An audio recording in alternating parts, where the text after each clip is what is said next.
주택으로 사람들이 참 많이 풍요를 누리며 살아가고 있습니다. 그러나 풍요로움 속에서 사람들의 마음은 옛날보다는 좀 더 완악해지지 않았는가 하는 생각을 갖게 합니다. 그 특별한 이유 중에 하나가 사람들이 입술 가운데 감사의 말들이 적어졌다는 겁니다. 개인의 삶을 보아도 감사보다는 원망이 많고요.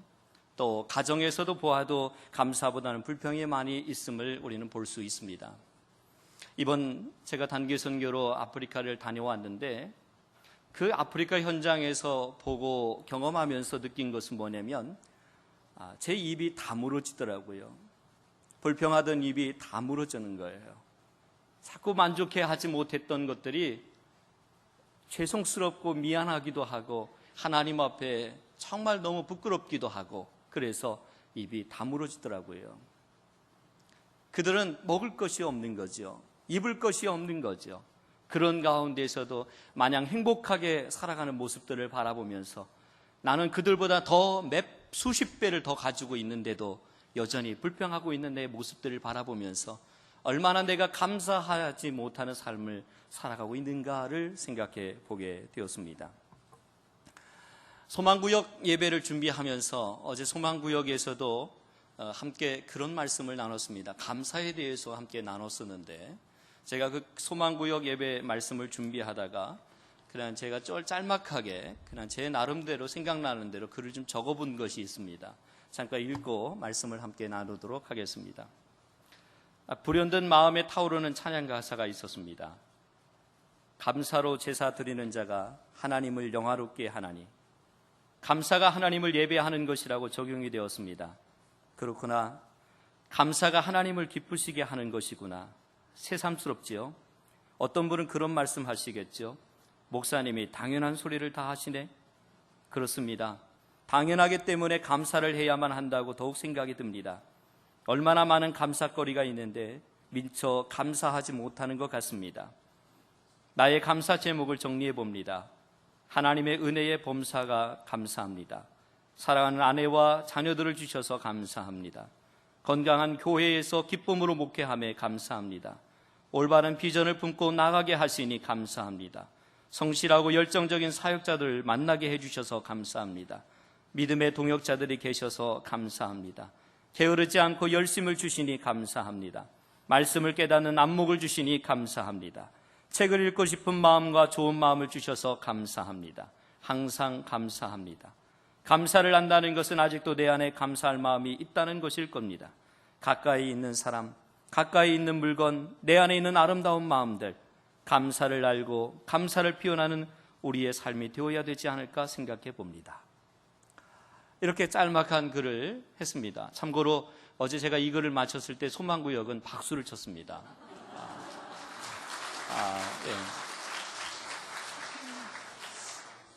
네. 괜찮다면 우리 옆에 분과 한 가지 자신의 감사 제목을 좀 나누었으면 좋겠습니다. 저는 이래서 감사합니다. 저는 건강을 주셔서 감사합니다. 저는 좋은 가정을 주셔서 감사합니다. 한번 옆에 분과 그렇게 감사 제목을 좀 나눠보실래요?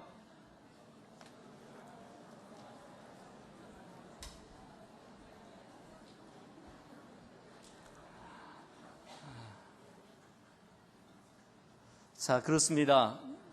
지금 우리가 잠깐 짤막한 시간이지만 이 시간을 통해서 자신의 그 감사 제목을 말했습니다. 그리고 나누었습니다. 그것이 이제는 확장이 되어지고 되게 계속적으로 번져져서 우리 교회뿐만 아니라 이 지역에 이 감사들이 흘러넘치는 은혜가 있게 되기를 축복합니다. 오늘은 사르밧 과부의 믿음의 행위를 통해서 우리가 어떻게 하나님께 감사를 드려야 되고 또 그러한 감사는 어떠한 역사를 일으키는가에 대해서 말씀을 드림으로 은혜를 나누고자 합니다. 먼저는 우리가 사르밧 과부의 삶을 이해하기 위해서 그의 삶의 배경을 살펴보겠습니다. 당시 이스라엘은 아합 왕의 통치를 받고 있었습니다. 열왕기상 16장 30절의 말씀에 보니까 그의 이전의 모든 사람보다 여호와 보시기에 악을 더욱 행했다 이야기하고 있습니다. 그러니까 이 아합 왕은 악을 행하는 왕으로 알려져 있습니다. 하나님이 택한 민족의 지리자로서 마땅히 하나님 앞에 또 백성들을 섬겨야 되는 그런 위치에 있음에도 불구하고 그러지 못했던 모양입니다. 뿐만 아니라 이방의 여인 이세벨을 아내로 맞이하게 됩니다. 그로 인해서 어떤 일이 일어나냐면 이세벨에 들여온 바알신과 아세레 신을 자신의 신으로 섬기게 되지요. 백성들도 그 신을 섬기도록 하지요. 또 뿐만 아니라 하나님을 섬기는 선지자들을 잡아가지고 죽이도록 합니다. 그런 악행을 행하던 왕이 통치하던 시기였습니다. 그 결과 어떤 일이 일어나냐면 3년 6개월 동안 비가 내리지 않는 하나님의 진노가 임하게 되지요. 극심한 가뭄이 임하게 됩니다. 여러분 한번 생각해 보실래요? 무려 3년 6개월 동안에 비가 내리지 않는다고 생각해 보십시오. 어떨까요? 어떤 모습일까요? 개울도 마르고 강도 마르고 샘조차 말랐습니다. 양식은 물론 먹을 물도 없습니다. 당연히 그런 분위기 속에 있다 보니까 사람들의 마음은 어땠을까요? 사람들의 마음은 피폐해졌습니다. 너무 피폐해져 있습니다. 다른 사람을 생각할 여유조차 없는 거죠. 내 삶조차 버거운 거죠. 내가 가정을 꾸리는 것조차 힘이 든 거지요. 그런 시대입니다. 그때 아합 왕은 이 가뭄의 원인이 자신이 하나님이 아닌 이방의 신을 섬겼기 때문에 찾아온 하나님의 진노라는 사실을 알지 못했습니다. 그리고 그것의 그 대상을 누구로 삼냐면 이 엘리야에게 그 대상으로 삼는 겁니다. 하나님의 선지자가 잘못했기 때문에, 하나님의 선지자가 제대로 역할을 감당하지 않았기 때문에 이 심판이, 이 진노가 이 땅 위에 임한다라고 생각했습니다. 그래서 어떻게 하지요? 현상수배를 내립니다. 엘리야를 잡아오도록 합니다. 그러니까 엘리야가 겁이 나서 두려워 떨게 되죠.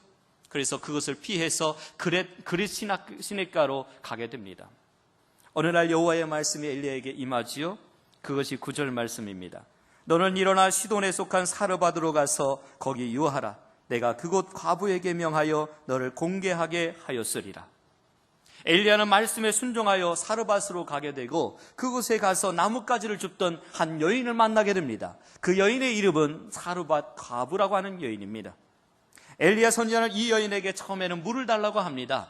그리고 그 시간이 흘러서 물과 함께 떡도 달라고 합니다. 참 어처구니 없는 그런 요청입니다. 생각해 보십시오. 이렇게 사람들의 메마르고 먹을 것조차 마실 것조차 없는 이 시기에 물 달라는 것도 대단한 용기를 필요로 하는 것인데 물뿐만 아니라 떡까지 달라고 하고 있는 겁니다. 그러자 이 여인이 이렇게 말합니다. 당신의 하나님 여호와께서 살아계심을 두고 맹세하노니 나는 떡이 없고 다만 통에 가루 한 움큼과 병에 기름 조금뿐이다. 내가 나뭇가지 둘을 주워다가 나와 내 아들을 위하여 음식을 만들어 먹고 그 후에는 어떻게 하리라? 죽으리라 이겁니다. 이제 떡을 만들어 먹고 마지막으로 남은 것들 다 쓸어 모아가지고 만들어 먹고 내가 죽으리라. 이 이야기를 하고 있는 겁니다. 그렇게 말하던 여인이 어떻게 합니까? 믿음으로 먼저 하나님의 선지자를 대접합니다. 하나님의 선지자를 대접함으로 그 기근 중에도 통에 가루가 다하지 아니하고 병에 기름이 마르지 아니하는 하나님의 놀라운 기적을 경험하게 됩니다. 대단하지 않습니까? 그 여인에게 있어서 사람들에게서 찾아볼 수 없는 특별한 믿음을 찾아볼 수 있는 겁니다. 아무나 할 수 없는 그 특별한 믿음이요. 자, 그렇다면 기적이 어떻게 일어났습니까? 이 여인의 어떤 상태에 놓여져 있는지를 보셔야 됩니다. 엘리야가 오기 전까지 사르밧 과부에게 뗄 나무가 없었다 이야기합니다. 먹을 양식이 없었다 이야기합니다. 통에 가루 한 움큼과 병에 조금뿐이다 이야기하는 것처럼 그에게 가진 것이라고는 바로 그것밖에 없는 겁니다. 아주 작은 것입니다. 그런데 어떻게 하지요? 15절 16절 말씀에 보면 이렇게 이야기합니다. 그가 가서 엘리야의 말대로 하였더니 그와 엘리야와 그의 식구가 여러 날 먹었으나 여호와께서 엘리야로 하신 말씀같이 통에 가루가 다하지 아니하고 병의 기름이 없어지지 아니하리라. 아멘. 이것이 기적입니다. 상상하지 못할 일이 일어난 겁니다. 여러분의 삶에도 이런 기적이 나타나기를 소원합니다. 아멘입니다. 마치 사르밧 과부와 같이 내가 가지고 있는 것이 너무 없는 거예요. 마실 물도 없고 먹을 양식도 없는 거예요. 그럼에도 불구하고 주님은 자꾸 드리라고 하는 거지요. 자꾸 주님 앞에 드리라고 하는 거죠. 그때 우리가 어떤 마음으로 살아야 되느냐, 이것은 대단한 중요한 의미를 우리에게 주고 있다고 생각합니다. 그런 측면에서 저는 이 기적이 일어날 수 있었던 그 이유가 무엇인지를 잠깐 말씀을 드리려고 합니다. 첫째는 하나님의 사람 엘리야를 영접하였기 때문입니다. 여러분 한번 생각해 보십시오. 세상에 모두 기근이 들어서 먹고 살기가 어려운 형편에 손님을 우리 가정에 모신다고 하는 것 결코 쉬운 일 아닙니다. 우리 가정, 우리 자녀들마저 먹고 살기 힘든 그때에 아무도 한 번도 만나보지 않았던, 잘 알지 못하는 그 손님을 우리 집에 모시어 드린다는 것 쉽지 않습니다. 더구나 이 여인은 가난에다가 기근에다가 고난의 연속의 삶을 살아왔던 여인입니다. 이런 환경에서 엘리야를 공개한다고 하는 것은 너무나 큰 부담이었을 것이 틀림없습니다. 그러나 그녀는 아무런 불평 없이 원망 없이 엘리야를 거절하지 아니하고 영접합니다. 요한복음 1장 12절과 13절의 말씀에 보면 영접하는 자 곧 그 이름을 믿는 자들에게는 하나님의 자녀가 되는 권세를 주셨으니 이는 혈통으로나 육정으로나 사람의 뜻으로 나지 아니하고 오직 하나님께로부터 난 자들이니라. 이 말씀에 비춰보면 이 여인은 하나님의 자녀요 하나님께로부터 난 자이기 때문에 그런 어려운 환경 가운데서도 하나님의 선지자를 영접하게 되었던 겁니다. 이것이 하나님의 법칙입니다. 더구나 엘리야 선지자는 그 포악한 아방에 의해서 전 지역에 현상금이 붙어있는 사람입니다. 어쩌면 이 상황에서 그를 영접한다고 하는 것은 오히려 그에게 어떤 위험이 닥쳐올지 모르는 상황입니다. 그때 엘리야를 영접하게 됩니다. 그 결과 그 여인은 놀라운 기적을 경험하게 됩니다. 그렇습니다. 사로밧 과부가 엘리야를 영접한 것과 우리가 예수님을 영접한 것은 동일한 것입니다. 우리가 예수님을 영접할 때 우리 삶에도 이 기적이 일어날 수 있다는 사실입니다. 생각해 보십시오. 우리가 예수님을 믿는 것, 그분을 나의 구세주로 영접하는 것, 그것이 기적 아니고 무엇이겠습니까? 그로 인해 영생의 선물을 소유하고 영광 가운데 누리고 살아갈 수 있는 것, 이것만 생각해 보아도 우리는 엄청 부유한 사람임에 틀림없는 겁니다. 둘째는 이 여인은 하나님의 약속을 믿었기 때문입니다. 엘리야 선지자가 마지막 떡밖에 만들 수 없는 가루와 기름으로 먼저 나를 위하여 떡을 만들어 오라. 그리하면 기근이 지나기까지 그 통에 가루가 다하지 아니하고 병에 가루가 다하지 아니하고 병에 기름이 마르지 않겠다고 했을 때, 이러한 약속은 절망에 처해 있는 그 여인에게 어쩌면 극도로 어려운 시험일 수도 있습니다. 한번 생각해 보십시오. 한번 이런 환경에 처하게 된다고 한다면 사람들은 쉽게 이성을 잃어버리고 말 것입니다. 심지어는 다른 사람을 해하고서라도 내가 먹을 것을 확보하고자 하는 것이 사람의 삶 모습 아니겠습니까? 그러나 그런 상황에 처하게 되면 누구나 다 비정한 것인데, 그런데 그러한 때에 엘리야는 여인에게 마지막으로 아들과 먹고 죽을 떡을 달라고 자신에게 가져오라고 했으니 그 누가 그렇게 쉽게 가져올 수가 있었겠습니까? 그렇지 못했을 거라고 생각합니다. 그렇지 않다 하더라도 이런 상황을 얼마든지 부정적으로 볼 수 있는 겁니다. 혹시 먹을 것 없으니까, 마실 것 없으니까 혹시 사기꾼 아니야? 생각할 수도 있는 겁니다. 또 혹시 그의 말대로 그럴 능력 있는 사람이 저 사람이라고 한다면 나 같은 가난한 과부에게 와서 요청할 것이 그렇게 없었는가? 그리고 하는 얘기가 그의 말을 듣지 않았을 겁니다. 믿지도 않았을 겁니다. 마치 예수님의 죄인들을 위하여 십자가를 지셨을 때 사람들이 예수님을 향하여 만일 당신이 하나님의 아들이었든 그 십자가에서 내려오라, 그리하면 내가 믿겠나이다 외쳤던 그 고백과 같이 이 여인도 바로 그렇게 생각할 수도 있었을 겁니다. 그러나 이 여인은 선지자 엘리야의 말을 그대로 믿고 신뢰하는 것을 오늘 본문의 말씀을 통해서 우리에게 보여주고 있는 것입니다. 그로 인해 기적은 일어났던 것입니다. 이것이 하나님의 법칙입니다. 기적을 경험하길 원하십니까? 하나님을 신뢰하십시오. 하나님을 붙드십시오. 그것이 기적의 법칙인 것입니다. 그 다음에 세 번째는 말씀대로 복종했기 때문입니다. 성경의 말씀의 13절에 두려워하지 말고 가서 내 말대로 하려니와 먼저 그것으로 나를 위하여 작은 떡 한 개를 만들어 내게로 가져오라. 그의 말에 따르면 먼저라고 이야기합니다. 먼저 그것으로 나를 위하여 이야기합니다. 이 약속은 어쩌면 성경에 나오고 있는 그 동일한 말씀의 의미를 찾아볼 수 있는 것이 너희는 먼저 그의 나라와 그의 의를 구하라. 그리하면 이 모든 것을 너희에게 더하시리라. 이 말씀입니다. 엘리야가 여인에게 요구하는 것은 하나님을 우선으로 섬겨야 된다라고 하는 것을 가르쳐주고 있는 것입니다. 먼저 하나님을 생각하는 거지요. 지금 내가 먹고 살기도 힘든 때에 어찌 주님을 위해서 내어줄 수 있겠습니까? 말할 수 있지만 그러나 그의 삶은 그러지 않았다는 거지요. 먼저 주님 앞에 내어놓는 거지요. 말씀에 복종합니다. 이성으로 도저히 받아들이기 힘든 상황입니다. 도저히 수용하기 힘든 상황입니다. 그럼에도 불구하고 그의 말대로 먼저 그에게 가져다 놓는 겁니다. 오늘날 우리에게 기적이 왜 일어나지 않는 것일까요? 그것은 하나입니다.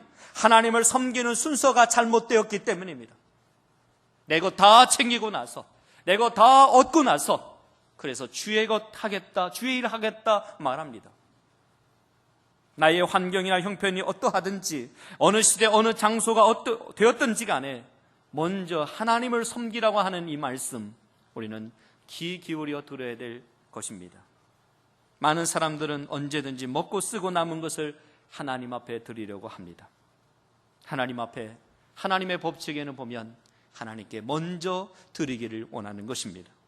그러므로 여인은 조금 있는 양식이 먼저 하나님께 드려질 때 넘치도록 부어주시는 풍성한 은혜에 대해서 그대로 믿고 순종함으로 큰 축복을 누리게 되었던 것입니다. 대부분의 사람은 이런 경우에 어떻습니까? 하나님 앞에 드리기를 아까워합니다. 드리기가 버거운 거지요. 부담스러운 거지요. 그러나 믿음의 사람은 자신이 드리는 적은 것에 비해 하나님이 주시는 넘치는 축복을 바라보면서 가슴 벅찬 기대와 감사로 드리면서 하나님의 기적을 체험하게 되었던 것입니다.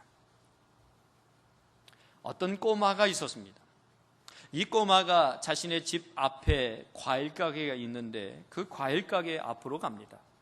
마침 가게에는 빨갛게 익은 맛있게 보이는 먹음직스러운 앵두가 놓여져 있는 겁니다. 아이가 그 앵두가 먹고 싶어서 계속 쳐다보고 있는 겁니다. 꼬마 아이의 모습이 너무 귀여워서 가게 아저씨가 얘야 먹고 싶으면 한 주먹 집어가렴 이야기합니다. 그런데 이 꼬마가 그냥 마냥 서 있는 겁니다. 얘야 앵두를 좋아하지 않니? 물었습니다. 그때 아이가 대답 대신에 고개를 가로짓는 겁니다. 그리고서는 하는 말이 아저씨가 집어주세요 이야기하는 겁니다. 그래서 이 아저씨가 집어주지 그러면서 아이에게 한 움큼을 집어주려고 합니다. 그때 이 아이가 자신의 옷자락을 넓게 펴니다. 그리고 아이가 주는 대로 아저씨가 주는 것을 받습니다. 집으로 돌아와서 엄마가 아이에게 묻습니다. 너 아까 아저씨가 앵두를 잡으라고 할 때 왜 안 잡고 있다가 아저씨가 주는 것을 받았니? 묻습니다. 그러자 이 아이가 이렇게 말합니다. 아저씨 손이 제 손보다 더 크거든요. 여러분, 내가 아무리 열심히 한다 해도 하나님이 채워주시는 것만 하겠습니까? 내가 아무리 발버둥쳐 소유한다고 하지만 하나님이 가지고 있는 것 중에 얼마나 내가 가질 수 있겠습니까? 하나님께서 채워주시면 내 스스로 내 주머니를 채우는 것보다 훨씬 더 좋은 것으로 훨씬 더 풍성한 것으로 누릴 수 있고 가질 수 있는데 우리는 아까운 거지요. 내 것을 무언가 주님을 위해서 드리기가 너무 아까운 거지요. 믿음에는 그래서 항상 선택이 따릅니다. 하나님이냐 사람이냐, 영적으로 살아갈 것이냐 육적으로 살아갈 것이냐, 이럴 때 선택의 기준은 오늘 본문에 이야기하고 있는 겁니다. 먼저 하나님을 생각하는 겁니다. 먼저 하나님의 말씀을 생각하는 겁니다. 하나님의 말씀을 기억하는 것입니다. 나의 것, 내 것을 채우는 것으로 그것을 먼저 생각하는 것이 아니라 먼저 하나님을 생각하고 하나님의 말씀을 기억하는 것입니다. 또한 오늘 본문의 말씀을 잘 살펴보면 엘리야의 요구가 점점 더 커지는 것을 보게 됩니다. 처음에는 물을 요구합니다. 나중에는 물과 떡을 요구하고 있습니다. 나중에는 몽땅 다 가져오라 얘기합니다. 처음부터 큰 것을 요구하지 않습니다. 적은 것부터 요구하고 차츰차츰 우리의 믿음이 커가면 커갈수록 커진 큰 것을 요구합니다. 온전한 헌신을 요구하는 것, 그것이 무엇입니까? 작은 것부터 하나님 앞에 드리는 것을 훈련하지 않으면 결국은 큰 것에서도 드릴 수 없는 것입니다. 작은 것에서 주님을 위해서 아낌없이 내어 드릴 수 있다면 큰 것에도 아낌없이 내어 드릴 수 있는 것입니다. 비록 상황과 여건과 삶은 그렇지 못했습니다. 참으로 비참하고 참으로 어려운 삶입니다. 내가 이것 먹고 내 자식하고 죽어야 되겠다 할 만큼 아주 비참한 상황입니다. 그러나 그 작은 것을 주님 앞에 내어드렸을 때 그의 삶을 하나님께서 복되고 아름답게 만들어 주셨던 것을 기억하시기를 원합니다. 그리고 네 번째는 기꺼이 드리는 자에게 축복하시는 하나님이십니다. 시편 50편 23절에 말씀하기를 감사로 제사를 드리는 자가 나를 영화롭게 하나니 그 행위를 옳게 하는 자에게 내가 하나님의 구원을 보이리라. 이 여인이 엘리야에게 행한 대접은 하나님께 향한 그 여인의 마음의 표현입니다. 이 헌납은 하나님께 드려지는 순수한 제물입니다. 그녀는 아까워하지 않고 관습대로 하지 않았고 마지못해 하지도 않았습니다. 온전히 순수한 믿음으로 행했습니다. 요즘 세상에 하나님의 약속을 믿고 그대로 실천하는 것, 그것은 또 하나의 큰 시험이 아닐 수 없습니다. 왜냐하면 그 떡은 자신의 생명과 같은 마지막 양식일지도 모르기 때문입니다. 그러나 사실 따지고 보면 떡 한 조각, 그것은 그렇게 큰 것이 아니지 않습니까? 하나님이 우리에게 요구하시는 것은 극히 작은 것에 불과합니다. 그런데 왜 우리에게 그것이 그렇게 많아 보일까요? 이유는 하나입니다. 내 마음이 거기에 집중되어 있기 때문에 그렇습니다. 하나님 아닌 그 먹을 것에 내 마음이 빼앗겨 있으면 결국은 그것이 커 보이는 거예요. 드릴 수 없는 거지요. 그런데 반대로 만약 하나님께 내 마음이 가 있다면 그것은 아주 작은 것에 불과합니다. 너무나 작은 것에 불과합니다. 우리가 하나님 앞에 드리는 것은 떡 한 조각에 불과하다는 사실, 때로는 우리는 믿고 살아갑니다. 마치 큰 것을 드린 것 마냥, 마치 내가 주님 앞에 많은 헌신을 드린 것 마냥 그렇게 착각하고 살아갑니다. 그런데 오늘 본문의 말씀을 보면서 우리에게 깨닫게 하시는 것은 뭐냐면 내가 주님을 위해서 드린 것은 떡 한 조각에 불과하다는 사실입니다. 그러므로 우리는 더 많은 것을 하나님께 드릴 수 있는 일에 힘써야 되는 것입니다. 그리고 이 여인은 적은 것을 하나님께 나눔으로 많은 양식을 얻었던 것을 우리에게 보여주면서 다시 한번 오늘도 우리의 삶 가운데 그 은혜를 경험케 되어지는 축복이 여러분들의 삶에도 있어지기를 원합니다. 사랑하는 여러분, 사실 우리가 우리의 가진 것으로 살려면 얼마나 힘이 들겠습니까? 사실 우리의 노력으로만 얻어진 결실로만 살아간다면 얼마나 버겁고 힘든 삶이겠습니까? 때로는 예상치 않았던 은혜와 기쁨이 내게 주어질 때가 있습니다.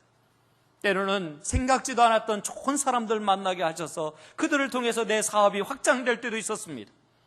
때로는 생각지 않았던 시간에 또 선한 사람들을 만남을 통해서 내 삶이 더 복되고 풍성한 삶으로 나아갈 때도 있었습니다. 그것이 하나님의 은혜 아니겠습니까? 내 것만 갖고 내가 살아간다고 생각하면 그 사람은 참으로 약한 사람에 불과합니다. 그러나 하나님은 그렇게 우리의 삶을 만들어가길 원하지 않는 것입니다. 오늘도 놀라운 기적을 우리에게 주시기를 원합니다. 그리고 그 안에 하나님의 법칙을 말씀해 주시기를 원합니다.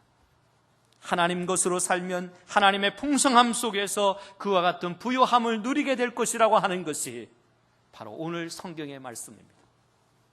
나의 작은 것을 하나님은 드리라고 합니다. 그것도 전부 드리라고 합니다. 하나님의 욕심꾸러기입니까? 하나님은 인정사정도 없는 그런 매몰찬 분이십니까? 그것마저 먹고 죽겠다고 하는데 그것마저 다 내어놓으라고 할 때 하나님 얼마나 원망스럽겠습니까? 이 여인이 생각할 때 하나님이 얼마나 비통하겠습니까? 그런데 하나님은 이것에 끝나는 것이 아니라 그에게 마르지 않는 축복을 약속해 주시고 그것을 이루어 주셨던 것을 우리는 기억합니다. 여러분, 묻겠습니다. 이 당시 수많은 과부들이 있었습니다.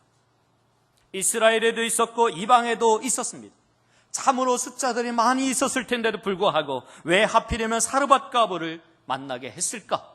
이것입니다.